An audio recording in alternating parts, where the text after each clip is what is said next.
Bromley deployed.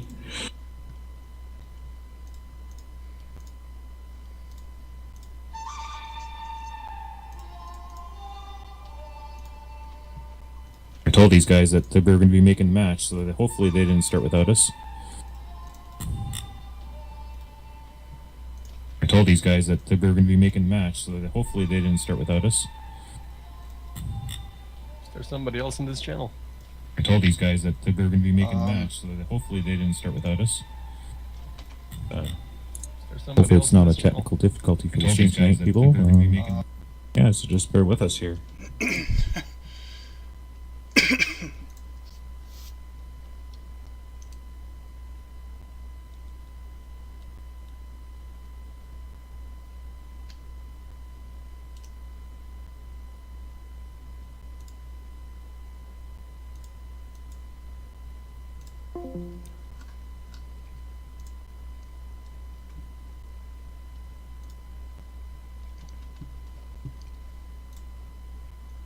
By the way, I see that Ron Blade and Crompier are in Discord.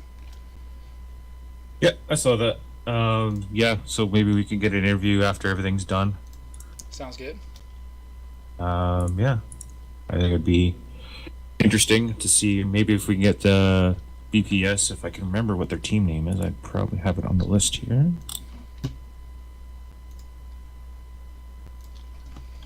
I do not, so we'll just have to call them BPS because unfortunately they didn't give us the team name. Yeah, I'm seeing that, unfortunately.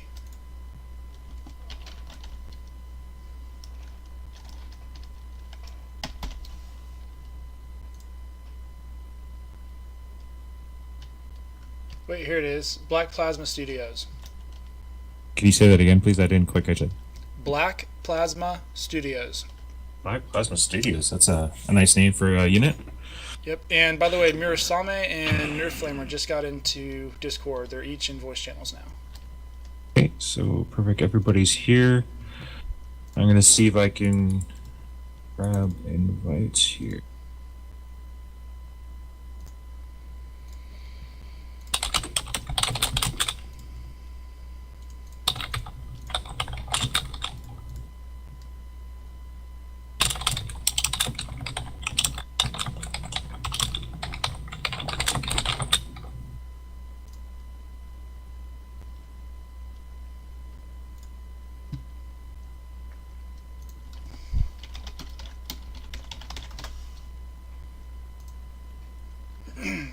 That's interesting. I thought the spectators would get to see the mechs. No, the spectators do not, so this is perfect. So we don't Really know. I know my screen's off right now, but as soon as we jump to the lobby, then nobody will be able to see what they're running, so it should be better for the stream delay. I agree with that. Just waiting on the other team to join the lobby here. Rumblade's still deployed, unfortunately.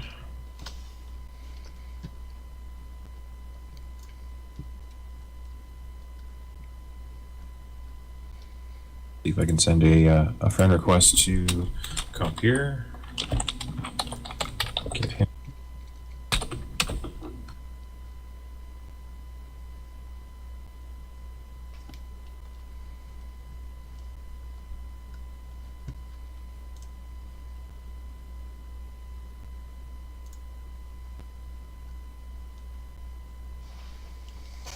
Alright, so round one map is of course Grimplexus. All the whole tournament is skirmish. So it should be interesting. I had to write down the maps because I couldn't remember. No worries. I'm refreshing my memory on the spectator controls at the moment.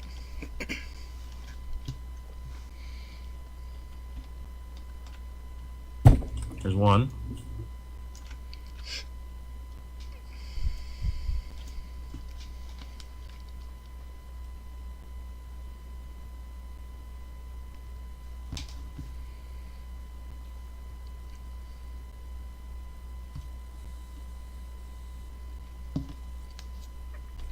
I am also co-streaming this on my Twitch. That way we can make sure we get the video from two different perspectives. I'll upload that highlight to YouTube when we're done.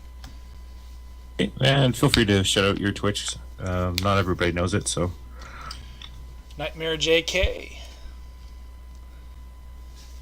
think it's twitch.tv/NightmareJK. No, the I am JK not does recording this stand like I'm for supposed just to be. joking, or just kidding. And I just realized, of course, I'm not recording this, so you guys will just miss the first few minutes if you're turning into YouTube. Of course, I will be uploading this to the Brethren YouTube channel right after the match is complete. Very cool. Just waiting on Romblade to invite his partner there.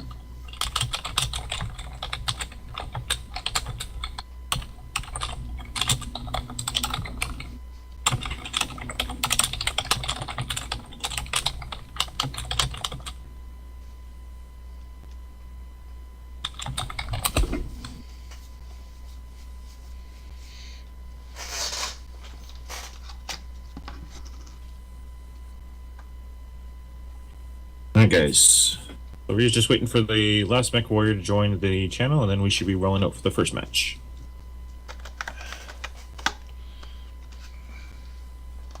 And Nerf Flamer looks like he just disconnected. Does look like that, doesn't it?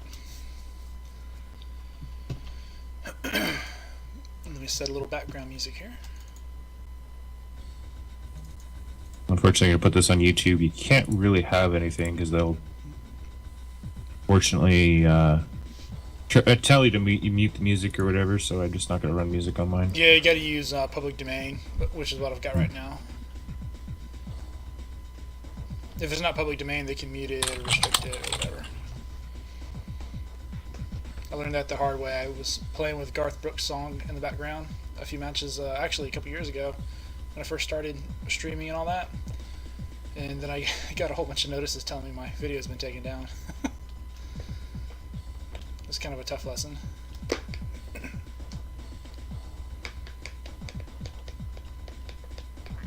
Alright, so we're just having a little bit of a connection issue, so it'll just be a few moments here. Looks like Nerf Flamer is having some problems. He'll be rejoining us shortly.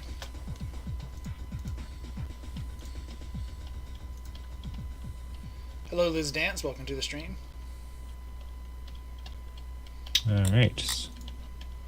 So, as soon as the Mech Warriors are ready up, we'll be ready to launch in this first match. And Nerf Flamer looks like a DC'd again.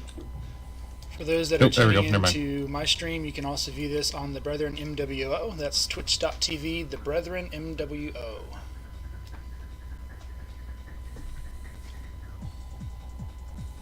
Alright, so it looks like everyone's ready.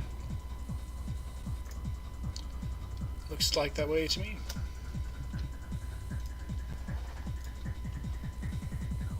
Alright, so match one.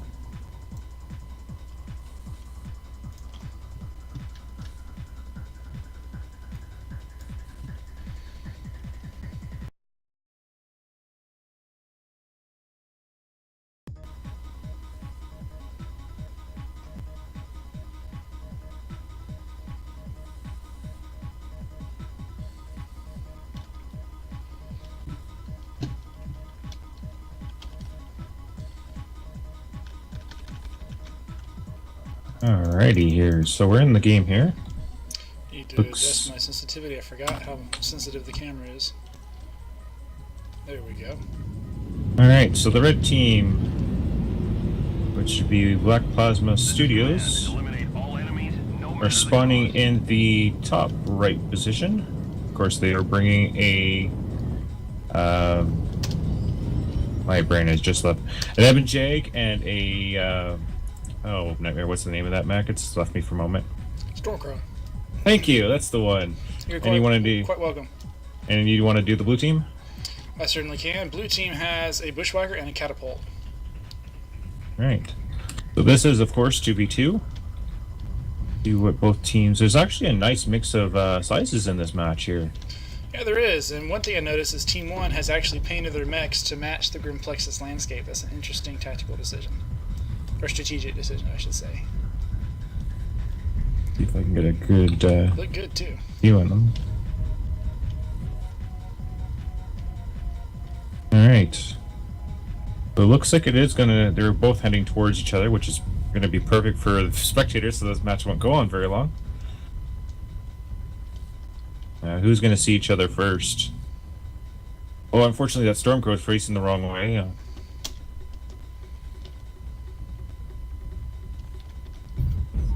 Yeah, the Stormcrow has no idea where they are. He's looking the wrong way. Oh, maybe got sight of the Bushwhacker there. Looks like Ronblade has an interesting build.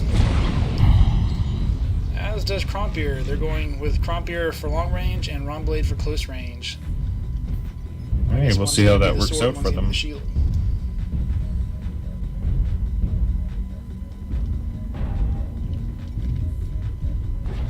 There is some laser fire going off here from both sides. Looks like Crompier's taking a bit of damage. Yeah, Nerf Flamer's at 89%. Yeah, Ron should not be peeking though. He's all close range weapons, 270 meters or less. He has an absolutely incredible amount of SRMs. Crompier is the only one that can hit at this range. Yeah, that's not a very good idea with this map. I mean, the buildings do provide you cover, but most pug matches on Grim here tends to be long-range poke matches. This is true. Which the rest of the other players seem to be doing here. Crompier's got a dual PPC single Gauss build, which is, while effective at long range, is not really going to help them out if Ronblade can't get in the game. So Team Blue has a slight lead over Team Red. I would say Crompier's firing has been fairly effective, but in a battle of attrition, I think Red Team will wear them down eventually. Yeah, because the Rombier is pretty much useless right now. He's just sitting there, unfortunately, doing nothing. The other team has no interest of getting closer right now. Right, they understand the difference in range, and while Crompier does have a lot of pinpoint compared to the other team, looks like they're using pulse lasers. He is one mech against two at long range, so in a protracted battle, he's going to be at a significant disadvantage.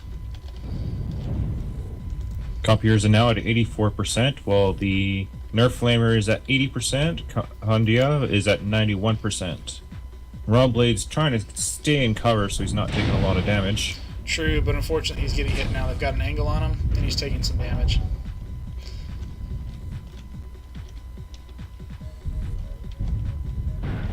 Yeah, a nice PPC shot from Computer there. And it looks like they're trying to gain... blue team's trying to move in on red team there, trying to get Ronblade into the match. They realize that if they continue to stay at range, they're going to be at a significant disadvantage. So they're making the right choice. Teams are still fairly even. Oh, nice hit on their flame from Computer. That was a very, very good hit. Nice hit on Chaudia as well. Oh, now Ronblade's in weapon range. This is going to get ugly for them. Clans are hot, and they've got all long range, whereas Ronblade is nothing but SRMs. Two of them in the middle, they're really close with each other. Chaudia just lost an arm. Now Our Flamer's trying really to help Chaudia, but this is over, it looks like. 51% for Chaudia, and 58% for Nerf Flamer. Oh, Crompier's down! Maybe they have a chance of this. Thought for a minute there. Just need to focus down. Oh, Ronblade takes down Compier. 1-to-1 now, medium to medium. Only 4%, 2% difference now in health. This is a very close match. Stormcrow has speed, but the Bushwhacker's got all those SRMs. Ronblade just seems to be shooting indiscriminately now. Yeah, he needs to focus on one very part. Good alphas. Now Ronblade has less health. Nerf Flamer may have turned this around. Looks like he's focusing on Ronblade's CT. Looks like Ronblade, yeah. I'm in his mech. Yes, his CT and his left torso are shredded, but so is the Stormcrow center torso. Oh, Ronblade goes down. So Black Plasma Studio takes the first game over Team 1 here, which would be Ronblade and Compier. That was a nice little brawl. And it was nip and tuck, too. If Ronblade had managed to land one good salvo, could easily have gone to TBRN. But Black Plasma Studios emerges the victor. Well played, everyone. Alright, so I'm just going to grab the screenshot here. I forgot to grab one, but I do have it on video, so I can go back and grab it later.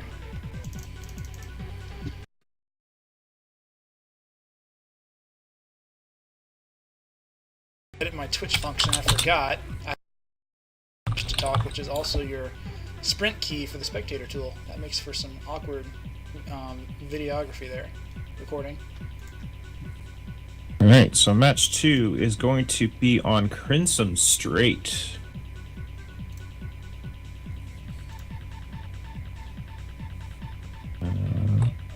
So yeah, just give the players a few moments to set up Testing. their 1, 2, 3. Testing. Testing. 1, 2, 3. thing Testing. while I update the scoreboard on the main page here.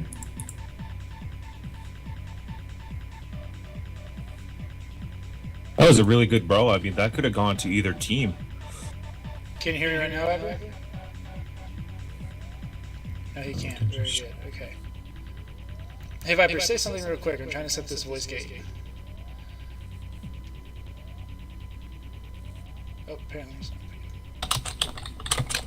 We'll try that and see how that works. Okay. Testing. Can you hear me, Viper? Testing. Yes, I can. Excellent. Okay, I just changed this to voice capture off of push to talk. That should help with the movement controls for the camera. Liz Dance says, "You can do it, BPS." Apparently we have a BPS fan here in our Twitch chat. Welcome to the stream. BPS is up 1, TBRN is down 1. We still have, I believe, 2 more matches, correct, Viper? Yeah, it's best of 3 though, so. Best of 3. So if BPS wins this, they take this round for the bracket and they go on to fight somebody else later. However, if TBRN wins this, then we will go to a 3rd match. TBRN, excuse me, TBRN, the Brethren. I cannot say TBRN all of a sudden. The Brethren need to clutch this victory in order to have a shot at winning the bracket. That's correct, and the loser does go down to the loser bracket, so it's not like they're completely out of it.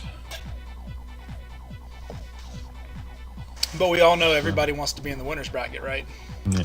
So it looks like both teams are ready. Just going to confirm.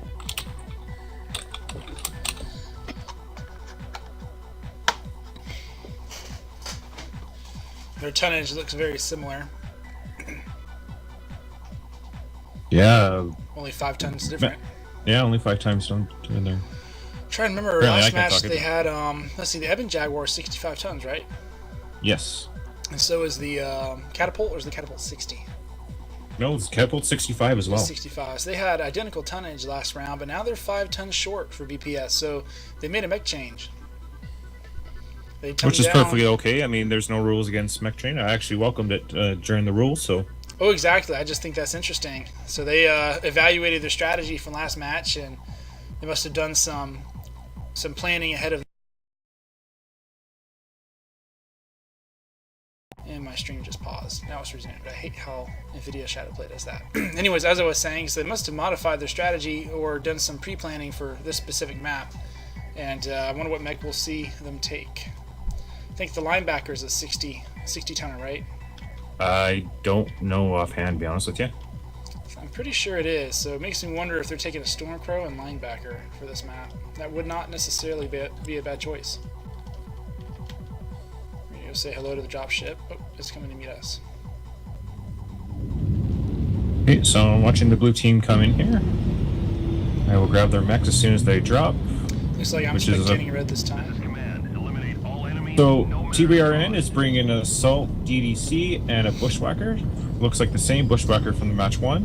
What does the red team have, Nightmare? They have an Eben Jaguar and a Marauder 2C. I don't math well, apparently. So it looks like blue team's looking to go around. They're going to ignore the saddle here. Red team is heading straight for the island. That's an interesting choice. And here we get to see PGI's new, I don't know, I call them the Watchers. The gateway to the port.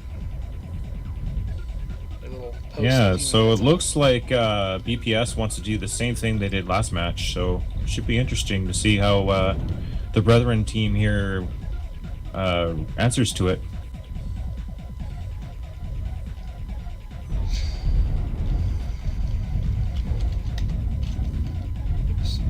Yeah, so BPS looks like they're setting up camp on the island here.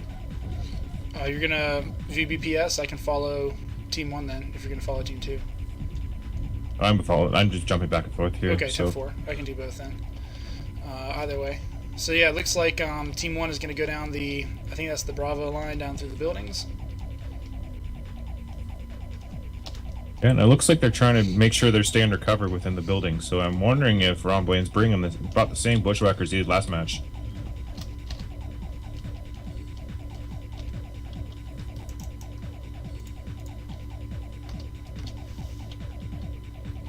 The red team's quite content to stay on the island there. They must be going for range again. Of course, the Atlas DDC is not going to be a ranged mech. It's going to be close range. And Ron Blade and that Bushwhacker, again, probably going to be close range. Well, just judging by the setup, I definitely give advantage to the red team here. They're perfectly set up. They know exactly what part they're going to come out as soon as blue team shows themselves. I agree with that completely. Again, looking at blue team, we've got AC-20 and SRM6s with medium lasers backing them up. These guys are solidly close range, and while they have some brutally effective punching power here, I really don't see them winning against red team in the current setup. Much as I hate to say it, being a Brethren pilot and the Brethren's Master at Arms, but red team's in a very strong position, and with their long-range builds, they're going to absolutely kick blue's butt if blue cannot get close enough. And that's an awful long distance to cover, facing that much concentrated firepower. Even an Atlas won't hold up well against those two mechs. And it looks like blue team has no interest to poke out towards the island, so I'm thinking they remember the last match strategy with the red team, and they know they're going to go long. I think you're right. Having played with Ron Blade in the past, I know he's a very solid SRM brawler. His gunnery is not the best, but he's a good pilot, and he's come a long way since he joined the unit. So I think brawling is really his forte, which is why we see him taking all these SRMs on the Bushwhacker, which makes a very good medium chassis. But again, on this map, we're looking at a long-range battle, and it's kind of like taking a 6-gun versus a sniper rifle. I mean, yeah, if you get close to the guy with a sniper rifle, you got 6 rounds, you got a good chance. But if you're going to fight him at 1,000 yards, the guy with the sniper rifle is going to get you. The red team seen compier there, or the DDC? I think they may have. He was just exposed for a minute, and from their vantage point, yeah, I think they can see both mechs. I think they know where blue team is at. But the one hasn't turned around yet, so I wonder if they haven't seen him yet, because the Mad Dog, or the Marauder is still looking towards the saddle there. Interesting, you're right. Perhaps they missed the Bushwhacker and they're checking for both, or maybe they just were unlucky and didn't see them. Well, you got to remember, the DDC does have capability to run ECM, so they wouldn't have been able to pick them up on sensor. You're right, but I just zoomed over from the Ebon Jaguar. That was a line of sight. So if they saw them, if they had line of sight, so they could have visually picked them up. But like you said, given the Marauders' actions, I don't think they actually saw them. Once again, they're running dark colors, which helps them blend into the background at range. So there's a good chance that the Ebon Jaguar didn't see them. All right, so looks like they're going to continually avoid each other.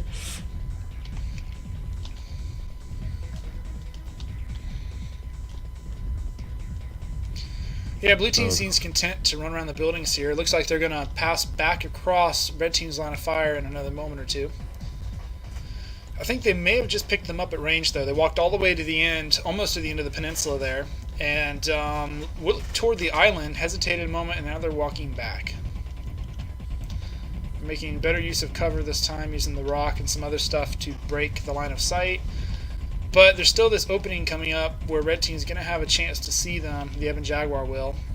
And Ron Blade went the wrong way. He's going to be out of ECM. I think he just got picked up. See any behavioral changes? No, negative. They're both still standing there looking at the same spots they were. Oh, okay. The Ebon Jaguar can't actually see him. Ooh, I think they got lucky on the detection there. So what happened was blue team split and walked around both sides of a building, which is problematic if they're wanting to stay under ECM cover, because it takes Ron Blade out of the Atlas's ECM range. But I think they lucked out. I think the buildings obstructed red team's view of them. And now they're walking around toward the tunnel and toward the saddle. So the question is, how patient is red team going to be? Are they going to continue to sit here, or are they going to move out? It looks like they're moving out right now, actually. Really? I'm going to jump over there and take a peek. Yes, yeah, you're right.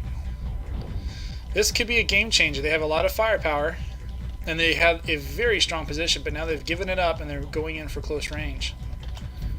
I'm going to take a peek at their loadouts.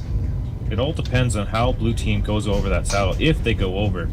Oh, the Marauder 2C has a different loadout from what I expected. Quad flamers.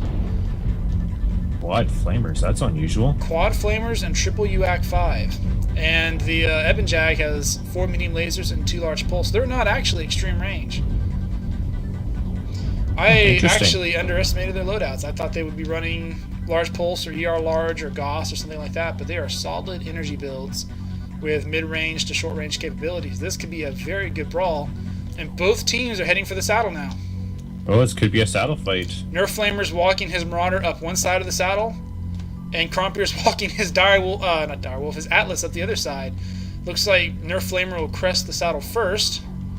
We'll get to see some action. Yes, but the Atlas is facing the wrong way. Oh, no, wrong blade makes first contact. Wrong blade. Nerf Flamer's pushing over. They don't see the DDC yet. DDC has made contact. Those Flamers are in action, though. The DDC is going to overheat very quickly. Yeah, he can't fire. He's holding his fire and just firing the AC-20. I don't know what happened Those wrong there. Flamers are just doing damage right now. The Atlas Looks shut like down. Both the Marauder and the Atlas both overheated at the same time. That's very, very lucky for the Atlas. If the Marauder had not overheated... Oh, now they're putting the Flamers on Romblade. They need to back off, use their 270 meter... Ooh, And Romblade just lost the self-struts. Atlas. Must have overheated himself. So this is 2-on-1 against Romblade. And there's no such thing as 2-on-1 anymore. They're both down. Wow, Right. very rapid defeat for the Brethren, unfortunately. But Black Plasma Studios played very well with an unexpected strategy and did an excellent job of absolutely massacring Blue Team. All right, so we will check with the players, see if they want to do a match 3, but we will see momentarily. Yeah, technically, this Black Plasma Studios has carried the bracket, but if they want to go a third round, we'll definitely proctor that as well.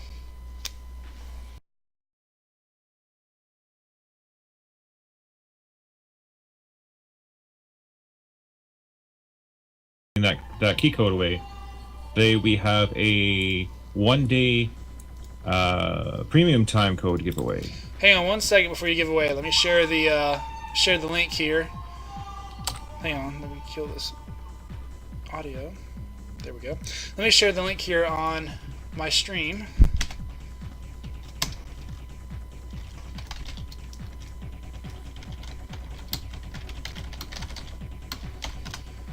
Alright, just shared the link there on my stream. Hopefully those who are viewing my stream will get a chance to jump over here and participate in the giveaway. Let's see. Quick shout out to Mad Willie, one of our brethren pilots watching the stream. So yeah, for anybody on Nightmare JK's channel, we're going to give away something here on the Brethren MWO's channel. If you click on that link I just posted in the chat box, you can follow it over to the Brethren MWO, where you can have a chance to win this giveaway item. We're going to draw here very shortly, so you need to jump over quickly.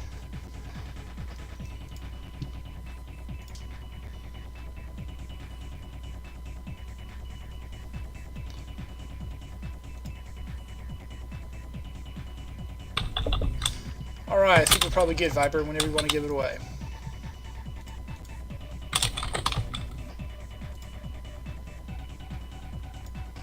And currently Viper is speaking with the participants to see if they want to go a third round. And they say no.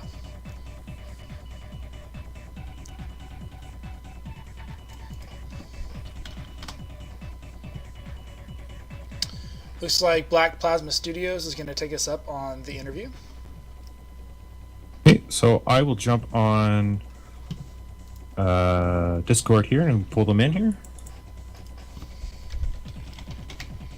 Hey guys, congratulations on the win. Any comments on the match?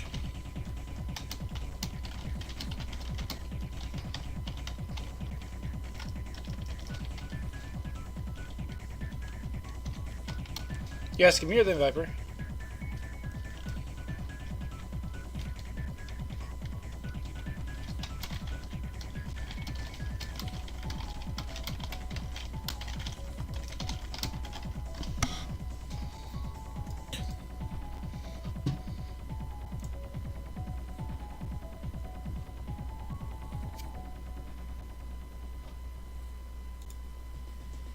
Oh, he went into Discord. Had overheated and killed himself. So, To the upper So we noticed that both Marauder and the Atlas both went down, or both overheated at the same time. So Was that the intent, or was that just hoping Oh, that to was just- do damage? That was just the hope to do damage. Like when they both dropped by killing themselves, it was like, well, okay then. Yeah. Yeah. I was my bad on heat management, so I didn't see the override or the overheat coming. But in general, I see if flamers being very overpowered if only one team uses them in a brawl, like in a straight brawl, but you disable one mech completely just by bringing 2 flamers. So if multiple teams use it and it becomes a thing, then it would make a brawl more bursty. Interesting. Not exactly interesting, more bursty, because it would the fight would just be overheat after overheat, but it depends on who's gonna fire next, basically. All right. Just one last few questions. What was your opinion on match 1 with the you guys poking at the other team there? Well, we were just gonna poke them to death. We were wondering what the other mech had because we didn't see it for the majority of the game. The bushwhacker. Because we thought they both had boss and PPC. We were assuming. But no, the first match we were definitely planning to play range. We were going to outsnipe them. Yep. All right. Congratulations, guys, and I look forward to seeing you guys in the winners bracket. Thank you very much. Thank you. All right. So now we have Romblade here. Well, how did it go, from your opinion? All right, let's go back. The first one went a lot better than the second one did. We were, he was in his K2, of course, and I was in Bushwhacker, which was an all SRM6 build, and it's got the XL engine in it, of course, but which makes it hard to stay alive. It was just, I think the first one went really well for us, despite the fact that that we lost. I had some missed shots, which probably would have helped if I hadn't missed them. And I think Crompier did a really good job of softening him up for us before we got over there at range. So I think that one went pretty good. The second one, not as good. We kind of got overheated, which was probably their tactic. And both of us wound up suiciding because we got too hot. Mine probably because of the XL engine, and his just because he got too hot or whatever. So anyway, I have to know what was your plan for match 2? Because it seemed like you guys just wandered around and wanted to stay inside the buildings there. we wanted to force a brawl. That was our plan because both of us were brawler mechs. So we were hoping to stay in the buildings and have them find us in the buildings. Which I know was camping, and Crompier was like, I know it sounds cheesy to camp, and he's like, he didn't feel like he wanted to camp, but he felt like it was with the map and with our builds that was probably the best option. So finally we didn't want to, we figured that maybe they were out on the island with range because they had range for the first match. So we thought, well, we don't want to go out onto the water because if they're at range, they're going to pick us apart. So we went around the EF line, whatever that is, away from the C line, and tried to go up over the hump, and that's where we found them. So we kind of weren't expecting them there. Kind of got a face full of Marauder 2C. So that was kind of our plan, but obviously didn't work very well.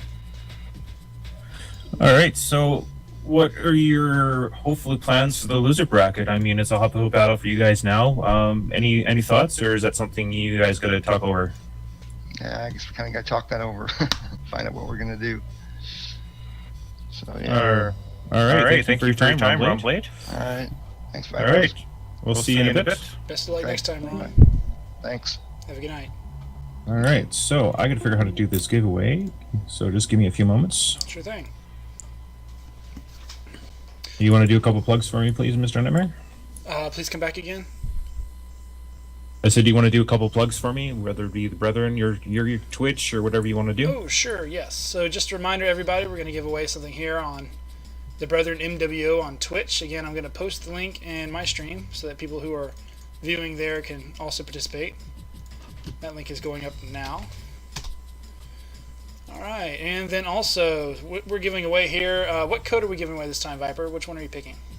It is a 1-day premium time code. All right, we're going to give away a day of premium time here. In order to participate, you need to be viewing. We're going to look at the viewers list and draw from that, I believe. And one lucky winner will walk away with a day of premium time. Fortunately, I have never given away before, so I have no idea how to do it. Well, you could always put the names on a scratch piece of paper real quick. It looks like you got about 12 to pick from, according to the viewers. Well, actually, looking at the viewer list, 1, 2, 3, 4, 5, 6. It's interesting. It's only showing about 6 or 7 names there. Which means there's a bunch of them on, whether it be unlogged in or whatever. So, 1, 2, 3, 4, 5, 6, 5. You know what? I'm just going to roll a die. How about that? Sounds like a plan. We'll go from the viewers listed here. Take my name out of it. All right.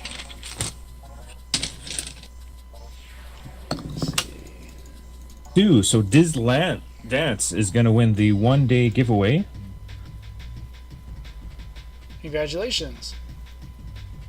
All right, so I will send you a message shortly after stream. Thank you guys for watching, whether it be live here on Twitch or on the YouTube channel.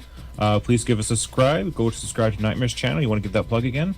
Sure, that would be twitch.tv/NightmareJK. That is Nightmare, like my game name, Nightmare, and then Juliet Kappa at the end of it, JK. All right, and feel free to subscribe to my Twitch, would be at Viperisk. Right now I'm doing a lot of Final Fantasy, so hopefully hope to see you guys there. All right, guys, so this is the end of this stream. Thank you very much for watching, and have a great day. Everybody have a good night, and enjoy the weekend.